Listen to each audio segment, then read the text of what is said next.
Bonjour tout le monde, on se retrouve pour une série de 3 petits tutoriels sur l'utilisation de Libomat, l'outil de gestion de formules mathématiques que vous avez sous LibreOffice. Alors je vais vous donner quelques éléments sur la façon de vous servir de cet outil pour faire en sorte un petit peu d'améliorer vos rapports numériques, de faire en sorte que vous puissiez faire apparaître avec cet outil des formules un petit peu plus évoluées que celles que vous faites, que vous écrivez quand vous passez par l'éditeur de texte classique. Il faut savoir que vous avez moyen avec Libomat de faire apparaître n'importe quel type de formule à votre niveau, hein. Donc n'importe quel type de notation est prévu pour être intégré dans Libomat. Alors pour faire la démonstration de l'outil, je vais passer par l'éditeur de formules direct, hein. Donc quand vous lancez votre LibreOffice, vous cliquez directement ici sur Formule Math, hein, qui va vous permettre en fait de lancer Libomat. Vous voyez que l'écran se partage en fait en deux parties. Vous avez la partie supérieure qui, elle, vous présente le résultat du code que vous allez taper ici dans la partie inférieure, hein. Donc, si vous tapez des choses directes, vous voyez simplement que les éléments que vous tapez apparaissent directement au-dessus, hein. Je vais un peu agrandir tout ça, histoire que tout le monde voit bien ce qui se passe. Voilà. Alors, évidemment, l'éditeur de formules permet de saisir du texte. Vous le voyez ici, hein. Ceci étant dit, premier petit réflexe, quand vous allez saisir du texte, mettez des guillemets avant et après. Ça vous permet notamment d'avoir la garantie que tout ce qui est entre les guillemets va apparaître sous cette forme-là dans le résultat du code que vous écrivez. Donc évidemment ici, lorsque vous tapez résultat du code, ça fait la même chose, on le voit, simplement les éléments sont écrits en italique, c'est la seule différence, hein. On verra un peu plus tard comment on peut modifier évidemment ce type de réglage. Mais si vous tapez par exemple un code particulier, imaginons que pour une raison quelconque vous vouliez taper dans votre texte le terme over en anglais, hein. Vous voyez que là il vous l'interprète pas, il vous met un point d'interrogation renversé. Ça veut dire en fait qu'il y a un souci dans ce qui a été rentré. Donc pour être certain que over s'affiche sous cette forme là, quand vous le mettez entre guillemets, vous voyez que over apparaît sous cette forme là. Alors pourquoi est-ce qu'avec over il vous met une petite erreur? Pour la simple et bonne raison que c'est un nom réservé au codage en fait avec LibreOffice. Alors on va commencer par un certain nombre de réglages. On va pas tout faire évidemment, hein. Je vais vous donner quelques outils, quelques éléments sur ce qui peut vous être utile, évidemment en physique chimie, mais de façon générale aussi dans toutes les disciplines où vous avez besoin de mettre en forme du texte autre que simplement du texte écrit, hein. Donc formules mathématiques dans les sciences expérimentales, en géographie éventuellement, dans les sciences économiques, hein, vous pouvez être amené à un moment donné à utiliser des formules. Et donc je vais vous donner simplement quelques indications sur la façon de vous servir des formules les plus évidentes et les plus utiles. On va commencer peut-être par le over que je viens de vous montrer à l'instant, hein. Over vous permet simplement en fait de créer des fractions. Donc par exemple, si vous voulez créer une fraction sous cette forme-là, hein, donc a sur v, et vous écrivez simplement sous cette forme-là a over v. Tout ce qui est présent avant le over ici apparaîtra au numérateur, tout ce qui est présent après apparaîtra au dénominateur. Vous pouvez évidemment mettre à la place aussi, si vous voulez écrire une fraction directement, ça peut être utile en mathématiques, hein, vous l'écrivez sous cette forme-là. Attention toutefois, lorsque vous allez mettre au numérateur plusieurs éléments, imaginons par exemple que j'écrive les choses comme ça, 3 plus a over 2 plus b, vous voyez que là on a un petit problème de mise en forme, c'est-à-dire qu'à un moment donné, il a du mal à repérer ce qui doit être intégré au over. Ici en l'occurrence, si on regarde ce qui se fait, hein, il considère que les deux éléments du over c'est juste le a et le 2, et donc le 3 plus il le met avant, et le plus b il le met après. Pour être certain d'intégrer tous les éléments dans la barre de fraction, utilisez simplement les accolades, et enfermez votre code dans ces accolades, au numérateur d'abord, et vous faites de même au dénominateur. De cette manière, vous êtes certain que tout ce qui est entre les accolades situées avant le over apparaîtra au numérateur, et tout ce qui est dans les accolades après over apparaîtra au dénominateur. Voilà. Autre outil de mise en forme qu'on peut utiliser, c'est l'utilisation des indices et des exposants et des racines carrées. Ça peut être utile pour les calculs, hein. Alors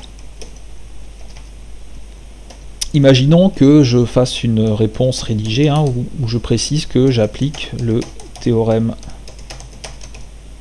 de Pythagore. Alors faisons Pythagore, ce sera plus approprié à ce qu'on va voir par la suite. Alors, écrivons quand même les choses correctement. Voilà, donc je mets évidemment tout ça entre guillemets.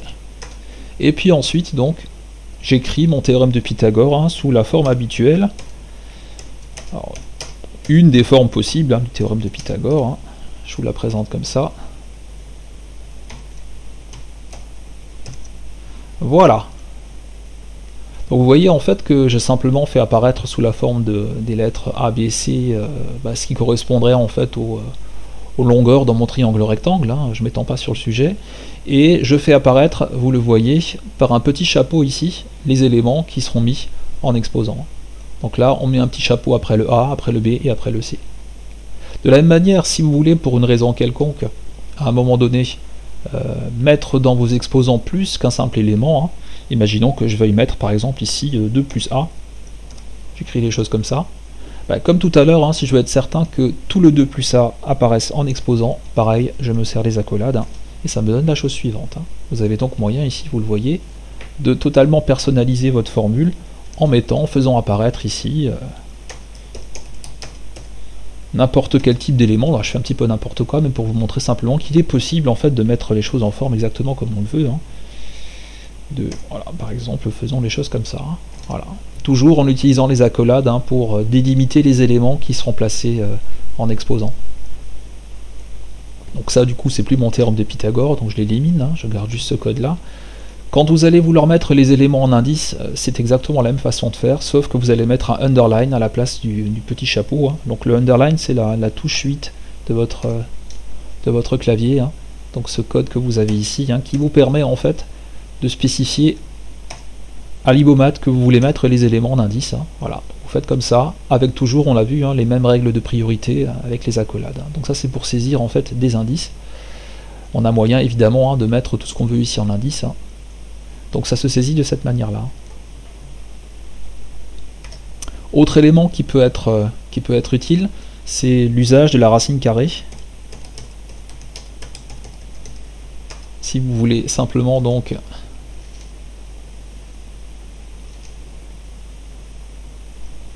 faire un calcul de racine carrée, par exemple vous écrivez A égale et la fonction c'est SQRT. Avec là aussi, prenez le réflexe hein, de mettre les accolades. Hein. Par exemple de B sur C, hein, vous écrivez les choses comme ça, vous combinez, hein, voilà, A est donc la racine carrée de la fraction B sur C. Si vous voulez utiliser une racine qui n'est pas une racine carrée, par exemple une racine cubique, ça peut être utile aussi. Hein. Alors dans ce cas-là, vous allez utiliser une autre fonction. Alors, petite précision, hein, vous voyez que ces fonctions-là, vous n'avez pas forcément besoin de les apprendre par cœur. Quand vous allez faire un clic droit sur votre éditeur de texte en bas, toutes les fonctions apparaissent ici. Hein. Alors vous savez qu'il y en a un paquet, hein, donc on va évidemment pas toutes les voir, mais simplement celles qui vont nous être utiles. Alors imaginons que je ne me rappelle pas comment faire ici pour saisir une racine cubique. Et ben, je vais dans les fonctions, et puis là je regarde, bon alors le SQRT en a parlé, hein, et puis vous voyez que là j'ai moyen ici de faire un nroot xy, ça devrait être ça. Hein. Donc quand je clique là-dessus, il me prépare un petit peu le terrain, vous voyez. Il me crée immédiatement le code en faisant un nroot. Et vous voyez en fait que j'ai deux éléments entre accolades ici. Donc il met par défaut la petite indication ici avec un point d'interrogation entre guillemets. Ça signifie simplement qu'il faut que je saisisse moi quelque chose à cet emplacement-là. Donc dans le premier emplacement, je mets le 3 qui symbolise la racine cubique, et dans le deuxième, je vais faire apparaître simplement la grandeur dont je prends la racine cubique. Et vous avez moyen, évidemment, vous le voyez ici, d'utiliser à la place du 3 n'importe quel élément. Hein. Donc si vous voulez prendre par exemple la racine 12e, hein, ça doit vous rappeler quelque chose pour les cours d'enseignement scientifique, hein, pour les premières. Donc voilà, racine 12e, hein, vous pouvez mettre n'importe quel type de notation, hein. Mais en tout cas on le voit donc avec nroot, on peut faire apparaître, on le voit donc en précisant d'abord le type de racine cubique ici, et puis ensuite la grandeur que vous allez élever à cette racine. Voilà. que vous allez mettre pardon, sous cette racine. Voilà, pour la racine cubique. Un dernier petit mot pour cette première partie concernant la notation scientifique. Donc là aussi, on voit un petit peu comment on procède. Donc cette notation scientifique, elle se fait de façon extrêmement simple. Quand vous saisissez par exemple pour une valeur, une notation scientifique, imaginons la distance qui correspond à une unité astronomique, la distance Terre-Soleil, 150 millions de kilomètres, vous tapez 1,50. Vous tapez ensuite times. Alors le times, ça remplace simplement, vous voyez, ça crée en fait un signe multiplié. C'est toujours mieux que de mettre la petite étoile que certains mettent encore dans certaines situations. Cette petite étoile, c'est pas un signe multiplié. Donc faisons les choses proprement, utilisons le symbole times.